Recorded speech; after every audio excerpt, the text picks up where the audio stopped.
Hoy está aquí con nosotros, como todos los miércoles, Óscar Valderas y su Nación Criminal. Querido Óscar, qué honor tenerte, hermano. ¿Cómo estás? Hermano, buen día, el honor es mío.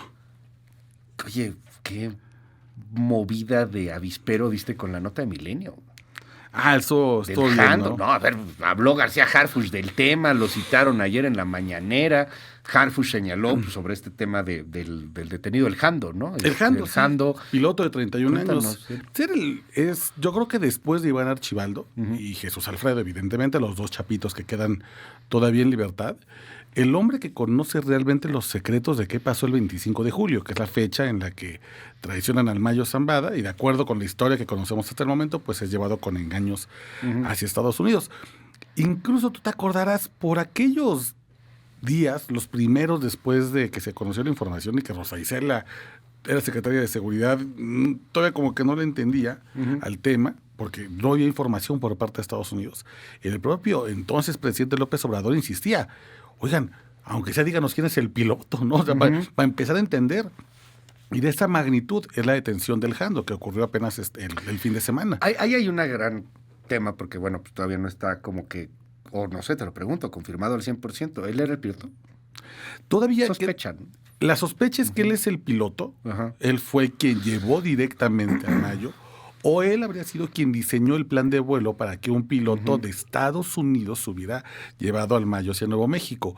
En cualquiera de los dos escenarios estamos hablando del tipo que conocía las negociaciones al más alto nivel. E insisto, es un chavito de 31 años, hermano, que dicen que no por eso le faltaban horas de vuelo, que volaba avionetas de 600 kilos y las aterrizaba en unos lugares durísimos, súper complicados, armas, drogas, incluso es el que tiró bombas. Gente, no. Dicen que llevó gente allá a Jesús María en Culiacán. Sí. Era un ejército. Una donde vivía el Ovidio, donde vivía el ratón.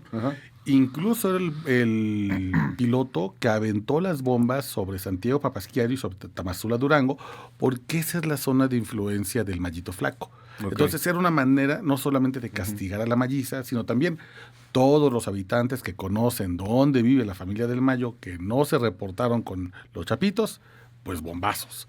Pero es el señor de la guerra. Pero además, lo interesante, Luis, es que nos vamos enterando estos perfiles conforme van cayendo. Yo tenía un radar que yo pensaba que era bastante claro sobre quiénes eran los hombres que le hacían el financiamiento y que eran como los brazos derechos de los chapitos. Pues la Perris, el Nini, el Castor, que ya fue asesinado, los hermanos, el güerito Insunza. Este hombre, el Jando, no aparecía. Y comenzó realmente a sonar su nombre hasta hace un mes, cuando ya se sabía que era un objetivo prioritario de Omar García Harfuch. Yo creo... O sea, además de bajo perfil, o sea, bien cuidado. Sí, porque tampoco había muchos registros de él en los corridos. Es que además los corridos son Sí, a ver, son una referencia, claro que lo son. Es una fuente abierta. Brutal.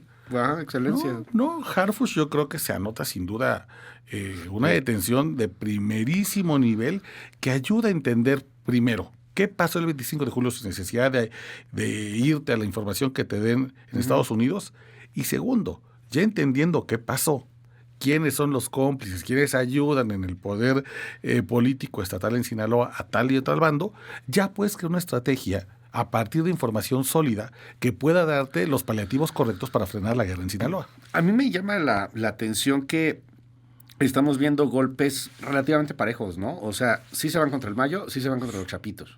Sí. Porque uno podría pensar, como lo hemos vivido en otras administraciones, tipo Calderón, tipo Peña, etcétera, mira qué curioso que están deteniendo a más de Sinaloa, a más del Cártel Jalisco, a más de tal o cual, a más de los Zetas, ¿no? Etcétera. O sea, pareciera como que se inclinaba la balanza del gobierno hacia uno u otro grupo, y aquí la neta se ven más parejos en las dos fracciones. Sí, fíjate que se ven dos fenómenos, yo los veo así. En el tema de Sinaloa, yo veo un equilibrio entre detenciones de la chapiza y la malliza, pero sobre todo generadores de violencia. Sí estamos viendo, por ejemplo, cómo caen perfiles como el Jando, pero también cómo caen perfiles que son muy cercanos al Mayito Flaco y otros cercanos a Iván Archibaldo. Eso sí han estado cayendo. Pero por otro lado, otros grupos criminales no están cayendo tanto operadores financieros o generadores de violencia, sino los políticos que les permiten la operación. Claro. Entonces, por ejemplo, ahí ves el operativo Enjambre, que le pega directamente a alcaldes relacionados con la nueva familia michoacana. O, por ejemplo, la detención del alcalde de Frontera Comala en Chiapas, que está ligado al cártel Jalisco Nueva Generación. Entonces, claro, sí, la parte de las facciones de los Chapitos están recibiendo bajas importantes de gente, digamos que en tierra. El resto de los grupos criminales, Cártel Jalisco, Santa Rosa de Lima, por ejemplo, incluso Cártel del Noreste, están perdiendo gente que les apoya en las oficinas de gobierno. Y esta combinación está muy interesante. También vimos hace apenas unos días, hermano, cómo detuvieron al Ricky, el segundo del Cártel del Noreste, regional. El hombre que llevaba las riendas del Cártel del Noreste, una decisión de los Zetas, en Tamaulipas, en Nuevo León y en Coahuila. Ahí nomás. ¿Qué tiene que ver con Trump? Porque sí tiene que ver esto con Trump. Por desgracia, estas detenciones se dan, qué bueno, en el gobierno de Claudia Sheinbaum, si hay un cambio brutal, ya no hay estrategia de abrazos, no balazos, que están dando detenciones clave, están tratando de buscar la disminución de violencia, están dejando trabajar a Harfuch, en fin. Pero, ¿sería lo mismo sin Trump? Yo creo que no, pero no porque Trump le haya puesto un acelerador especial o una mirada especial a este gobierno de Claudia Sheinbaum. Ya Omar García Harfuch venía con la absoluta determinación de romper con los abrazos no balazos y lo que él le llama la cero impunidad, que era ahora sí ir detrás de estos generadores de violencia. Él decía, podemos perfectamente ir tras las causas, que era lo que hacía el sexenio anterior con la transferencia de dinero, programas sociales bastante onerosos, y al mismo tiempo, si no detenemos a las cabecillas, si no tenemos a los generadores, generamos una sensación de impunidad. Entonces, vámonos por los dos. Que yo creo que sí cambió con Donald Trump, que la mirada se fue hacia Sinaloa. Cuando tú observas en junio, cuando se empezó a crear el programa de cuáles eran las acciones prioritarias del gobierno de seguridad, ya que Claudia Sheinbaum era la virtual presidenta electa, Sinaloa, hermano, no estaba en el radar para nada, porque había una especie de Pax Narca que no hacía que Sinaloa fuera un problema nacional. ¿Cuáles eran los problemas que veía Harfuch? Veía la extorsión presencial de Limón, la violencia en la frontera azul, especialmente en Chiapas, y la violencia en Zacatecas. Esos eran sus 3 laboratorios de ensayo. ¿Qué ha hecho Trump? Trump ha obligado a dejar por el momento, por allá, por Zacatecas, mi hermano, nada más tiene 1,500 miembros de la Guardia Nacional. No es en este momento una prioridad. Sí lo es, entonces, Sinaloa, y cuando llega Trump, sin duda Tamaulipas. Sí, claro. Porque allí en la frontera chica es donde se está generando graves problemas. Que déjame decirte, a mí me llegó información de que supuestamente desde hace una semana los líderes del Cártel del Golfo, los Escorpiones y los Ciclones, están en pláticas para hacer una tregua, lo cual ojalá sea duradera para la gente de Tamaulipas, justamente para no generar conflictos en la frontera chica que pueda ayudar al discurso de Donald Trump, de decir, vamos por los cárteles porque se genera un broncón. Y a eso voy con el discurso de Donald Trump, que por cierto, en Nuevo Laredo es donde menos mandaron gente de la Guardia Nacional, ¿no? O sea, en Tijuana tienes casi 3,000, una cosa por el estilo, y en total, y en Nuevo Laredo creo que 700, una cosa así, la que terminó por mandar. Sí, porque la variante más importante no era tanto la violencia, sino el cruce de fentanilo. Y Laredo no es un cruce tan importante de esa droga sintética, es más bien Tijuana, por ejemplo. Lo que uno diría, pues que se frieguen los regios, ¿no? Porque ellos son los que van todo el tiempo a Nuevo Laredo, utilizan esa carretera, o toda la gente del norte, particularmente los regios, pues son los que la utilizan mucho y les mandamos un gran abrazo con todo el cariño, pero ¿cómo están diciendo pongan seguridad en esa carretera? A cada rato están los malandros, hemos visto los videos lamentables de que se pare el malandro al lado de la policía, y la policía no hace nada, y los otros salen con armas, en fin. Ojalá que nos preocupáramos un poco más también por los mexicanos y no solo por lo de Trump, pero volviendo a lo de Trump. El jefe de la DEA, el nuevo titular de la DEA, a ver si tenemos por ahí rápidamente el audio, es Terrence Cole, dijo el día de ayer que México se convirtió en un campo de entrenamiento terrorista. Aunado a esto, la Cancillería, si no me equivoco, ha vetado y ha metido en información de seguridad nacional la cantidad de agentes de la DEA que van a estar operando en nuestro país, que me imagino es una cantidad muchísimo mayor. Sí, si sin duda. Recordamos y aunado a eso, por cierto, Salvador Cienfuegos, vuelve a aparecer ahora en la Marcha de la Lealtad y la defensa y todo. A partir de Cienfuegos nos peleamos con la DEA, con López Obrador, y fue una pelea brutal. La última gota de un vaso que ya llevaba llenándose desde hace tiempo. Le quitó hasta el hangar, ¿te acuerdas? Sí, la de Toluca. Le dijo, ¿saben que lleven su avioncito aquí? Órale, adiós, para afuera. Váyanse. pongamos lo que dijo Terrance y quiero comentar algo contigo, si nos das oportunidad, Oscar. Escuchemos. Ahora estamos viendo que México se está convirtiendo en un campo de entrenamiento terrorista, similar a lo que vimos en Oriente Medio hace años. La mayoría de los combatientes extranjeros y sus organizaciones llegan a México, establecen bases, lo que permite a los mexicanos no solo perfeccionar su habilidad comercial para arrojar todo ese veneno a los Estados Unidos, sino que ahora están utilizando la recopilación de inteligencia de tipo militar contra los funcionarios estadounidenses, utilizando la recopilación de tipo militar cuando se trata de operaciones fronterizas, utilizando operaciones con drones en México, algo similar a lo que estamos viendo en el campo de batalla en el conflicto entre Rusia y Ucrania. Es el nuevo de la DEA. Ay, nada más. Y todavía no llega el embajador, el Boina Verde. El Boina Verde, sí. el exagente de la CIA. Ajá. O sea, el cambio de Estados Unidos trabajando aquí es evidente, ¿no? Y va a seguir siéndolo. Y va a ser una de las condiciones de Donald Trump para que pueda continuar algún tipo de diálogo. Eso va a ser una condición, Luis.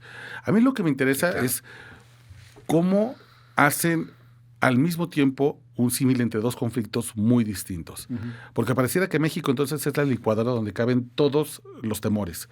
El conflicto Rusia-Ucrania, donde están los drones explosivos, incluso hemos visto última generación drones suicidas, y al mismo tiempo el tema de Medio Oriente, ¿no? Cómo somos ahora un campo de entrenamiento. Que vaya, que no le falta razón en ciertas regiones, pero esa no es la realidad de todo el país, eso es importante decirlo. Hay muchos Méxicos y por supuesto que en lugares como Tamaulipas, como Guerrero, como el propio Chihuahua, por supuesto que sí, eso ocurre. Pero pintar la idea de que somos un país de bárbaros, incivilizado, yo creo que no, porque además la propia génesis de los grupos criminales va en contra de cómo quieren hacerlo. Yo sigo insistiendo que a diferencia de los grupos terroristas tradicionales, los grupos del crimen organizado en México les interesa un país que funcione. Por ejemplo, pienso Tampico, que es una ciudad petrolera, que tiene playas, que tiene incluso desarrollos mobiliarios interesantes. El grupo criminal que ahí domina tan entiende muy bien que necesita que la ciudad tenga lo suficiente dinamismo que no cobra derecho de piso en Tampico. Y hay una vida nocturna bastante ajetreada. Porque muchos grupos criminales así es como piensan la operación su operación diaria para poder maximizar las ganancias. Por eso es que este diagnóstico fatalista en el que México pareciera que estuviera metido en un universo de un futuro distópico, me parece no solo exagerado y desproporcionado. Es la narrativa. Exacto, es una narrativa, pero a ver, es la misma narrativa que podemos aplicarle a algunas calles en California, algunas calles en seguramente en Nueva Orleans, que es mucho peor, mucho peor. Zombieland es poco, comparado a lo que hemos visto en la devastación de los barrios de Estados Unidos que causa el fentanilo. Y ese fentanilo, si bien los cárteles se fijan en el narcomayoreo, cómo llevo las toneladas, cómo un jando ¿Cómo lo muevo? Te lleve 500 kilos de fentanilo, ya la operación de la dosis de mano en mano, el narcomenudeo, ya lo hacen las redes criminales de Estados Unidos. Y de esa narrativa nos está hablando. Oye, tu Nación Criminal de hoy habla de Trump, de los cárteles y del mercado negro del acero. Trump nos mete aranceles, particularmente en México, dice que tiene la sospecha de que estamos metiendo acero chino y que se los estamos vendiendo allá a los Estados Unidos. Pero aquí también los cárteles juegan con el marco del acero. ¿Por qué? Claro, porque el acero es un bien que sirve para todo. Te sirve para hacer desde pequeños una coladera, que hemos visto que se las roban, por cierto. Sí. Incluso ha habido muertes por personas que caen en coladeras aquí en Ciudad de México porque es un objeto del deseo, hasta grandes tonelajes que sirven para la empresa de construcción. El acero, hermano, es muy caro y se encareció especialmente después de la pandemia. Se volvió un bien bastante codiciado. Entonces los grupos del crimen organizado, pues, encuentran la manera de tener acceso a él y revenderlo. La gente te dirá, los transportistas se dicen que hay 3 objetos del deseo del crimen organizado: la varilla, el alambre y las láminas de acero. Y entonces en esta nación criminal te cuento cómo a partir de una historia que surge en Inglaterra y los asaltos a unas iglesias hace algunos años, podemos entender mejor cómo es una pésima idea ponerle aranceles de 25% a un producto que cuenta con 2 características que lo hacen fascinante para el mercado negro. Tienes una alta demanda de algo y al mismo tiempo ese algo es fácilmente robado por el crimen organizado y lo puede revender en el mercado negro hasta en 66% de descuento. ¡Guau! Entonces, cuando tú haces eso, cuando tú encareces, pues lo único que haces es que le permites al crimen organizado poder ofrecer su producto. Te lo vendo más barato. Mucho más barato. O sea, de por sí ya era caro. Te lo va a encarecer más con el arancel. Y el crimen organizado no pone arancel. Entonces, más, mira, ya te salió más barato. Es un peligro no solamente para lo que pasa en Europa. Fíjate, en Inglaterra, hermano. 60 grupos del crimen organizado en Inglaterra, un país de primer mundo que uno piensa que es alejadísimo de este tipo de dinámicas violentas. 60 se disputan en el mercado negro del acero rolado. 60. Es una investigación parlamentaria que surgió en 2022. Entre ellos la mafia rumana, que es la que roba el acero de los techos de las iglesias en zonas rurales. Y de ahí te puedes ir hasta México. Por ejemplo, el cártel Santa Rosa de Lima, que en la carretera que conduce a Puebla con Guanajuato, tiene puestos células criminales que están robando a todos los transportistas que llevan varillas, porque con eso funden en sus propias procesadoras de metales y después se los revenden a la propia industria. Trump ha resultado ser un extraordinario aliado del crimen organizado. Nación Criminal, con Oscar Valderas. Te seguimos en tu red, querido Oscar. Gracias, hermano. En X continuamos la conversación, @Oscar Barman. Y les recuerdo a todos que ya pueden ver Territorio Rojo. Ya estamos en la 4ª temporada, en el procesamiento. Quienes quieran ver Territorio Rojo, YouTube, el canal de MBS Noticias, y ahí nos pueden seguir. Gracias, es Oscar Valderas, las 9:11.